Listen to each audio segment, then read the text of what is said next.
Welcome to the deep dive.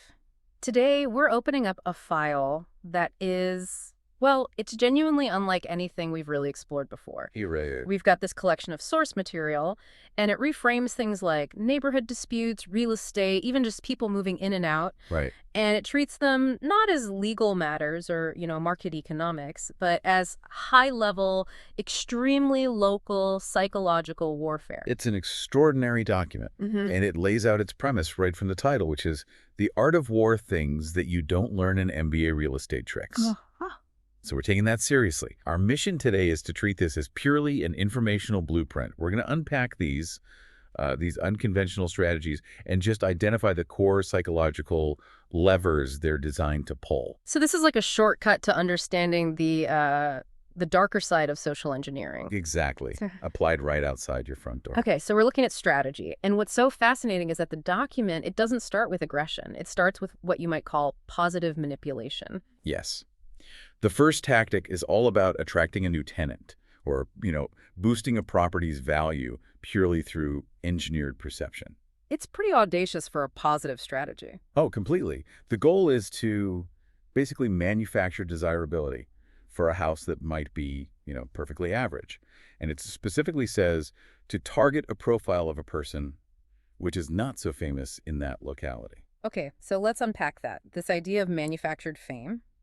The source says you have to spread a very specific, very emotional kind of rumor. And the content is key. It has to be that something divine or miracle is happening in that house. A miracle, not better plumbing or a new roof. No, nothing tangible. Yeah. It's about injecting this idea of destiny or some kind of metaphysical luck into the actual address. But it goes even deeper than that. Right, because the rumor can't just be about the house itself. It has to include this purported community benefit. Yes, that those who live near to that house will also be benefited. Which is just a brilliant move. It's a textbook, high-leverage move. I mean, think about it. Standard real estate, it's all about objective facts, right? Square footage, location, recent sales, The numbers. the hard numbers. This strategy it bypasses all of that. It creates an invisible cultural amenity. If your house is rumored to be the center of a local miracle, its status is suddenly elevated beyond any market comparison. And by including the neighbor benefit, you're giving the entire community a reason to believe it. You're giving them a vested interest in repeating the rumor. It leverages positive social consensus to create this manufactured scarcity, this desirability.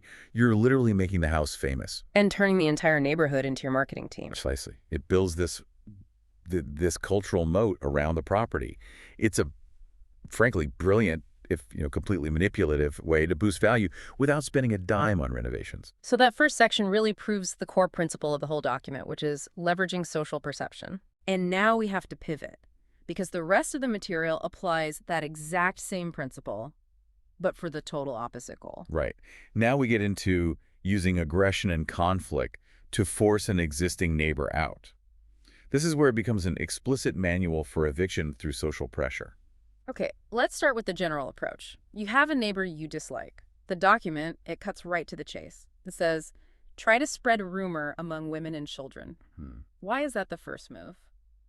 Because it ensures the conflict is socialized immediately. The goal isn't to win an argument with your neighbor. The goal is to generate a sustained psychological attack that creates a social cascade. And once that rumor takes hold. It becomes, as the source says, an ongoing trouble for that person. And the end game is chillingly clear. The source says once that person is drowning in this manufactured trouble, the rest will be taken care of by public and police. And that phrase is everything. The perpetrator never wants a direct confrontation. They don't want to get caught. They want to start a process that transfers the burden of eviction to outside authorities. The police, the local council. The court of public opinion. Yeah. The constant stress of defending yourself against these vague, socially driven complaints, it creates this enormous cognitive load. Yeah. And that stress is designed to make them just give up and move. Self-eviction. They even get really granular, moving from just general dislike to specific vehicular warfare if you don't like your neighbor's car or bike. Oh, yeah. There's a whole time-sensitive process for that.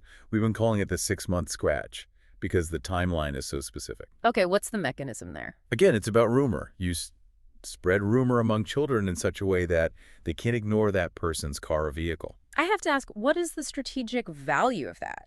Of this sustained minor damage over 6 months instead of, one big act of Well, vandalism. it's about the risk. A single decisive act, slashing tires, breaking a window, that's a clear crime. It brings a serious police investigation. Right. Obvious evidence. Exactly. But what this strategy wants is chronic stress. These are minor scratches, little irritations, day after day for 180 days. Mm, It creates a feeling of learned helplessness. you can't protect your property. You can't. Yeah. And you have no idea who's doing it because the agents, the children, are being used as unknowing proxies. That cumulative psychological toll, that paranoia, it breaks a person down much faster than one big shock. So the goal isn't destruction, it's creating that high cognitive load.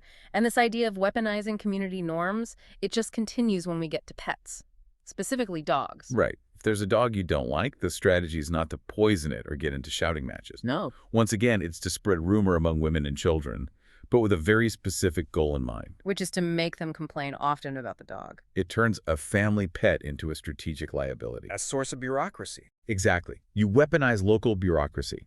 The person behind it isn't the one complaining. They're just driving up the volume and the frequency of complaints from all over the neighborhood. And those repeated, documented complaints, they create a regulatory nightmare for the owner. They're fighting paperwork and public opinion, not their neighbor. And that's a key step to making the environment just unlivable. Okay, so we've covered external property, visible assets, but now the strategy shifts to creating chaos inside the target's private space. Yes, now we're moving into direct nuisance creation. And this involves leveraging trusted local workers to basically induce an internal emotional erosion. This is the household nuisance strategy. The source suggests you inspire a maid, a servant, some local person to put nails waste create issues inside the home or right on the doorstep. The term for this is strategic ambiguity. You're using a proxy who has legitimate, trusted access to the target's home. So the target finds these weird messes, small damages, things out of place. But they can never definitively trace the source. They can't prove it was malicious. It creates this deep, gnawing paranoia.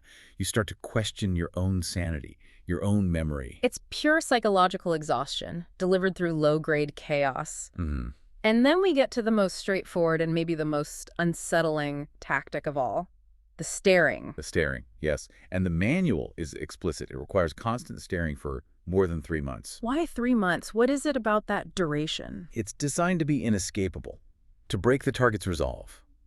That act of persistent, calculated visual surveillance, it creates what's called surveillance stress. That feeling of being constantly watched, judged. Targeted. Every time you leave your house, it feels like a confrontation. But the document adds a really important strategic clarification here about who should be doing the staring. Absolutely crucial. Yeah. The source notes that if this staring or looking is done by women and children, the outcome will be taken care of by public and police. Okay, so why? Why does the source give that specific combination so much leverage in an act of intimidation like staring? It all comes back to that core premise of social leverage. If an adult man is aggressively staring at another adult man, what is that? It's a personal dispute, maybe a low-level police call. Right. But if women and children are the ones staring, and the target reacts, even just defensively, Then the target looks like the aggressor. instantly, the target is put in a socially impossible position. The complaint is no longer about staring. It's framed as harassment of women and children. That immediately escalates the perceived severity for law enforcement, for the whole community. You're put in a position where you cannot win. This constant repetition of using specific groups, it leads us right to the central thesis of the entire document. You just can't miss the pattern. You can't. The document actually steps back from the tactics and just states its ultimate rule of engagement. And I want to quote this directly, because this is the key insight for you. Women and children are the great combination and leverage used in real estate to attack your house or make you run from the locality. That's the takeaway. So what's the fundamental mechanism? Why does this specific group have so much power in these scenarios? It's their ability to shift the institutional response. A complaint that involves alleged harassment of women or children, it just automatically triggers a higher level of social and institutional urgency than, two neighbors arguing over a fence. They're the key to generating those high-impact complaints, the ones that get the police involved. Yes. They transform a private grievance, I want my neighbor to move, into a perceived public safety problem. And once it's a public safety problem, the community is incentivized to solve it. By forcing the target to leave. The art of war here is not about fighting your neighbor directly. It's about forcing the entire social structure of the neighborhood to fight your neighbor for you. It's all about making the terrain so hostile, so stressful, that self-eviction just becomes the path of least resistance. That's it. It's about engineering an environment where the psychological cost of staying is just higher than the financial or emotional cost of leaving. So for you, our listener, the key takeaway here is not how to use these tactics, No. but how to identify them.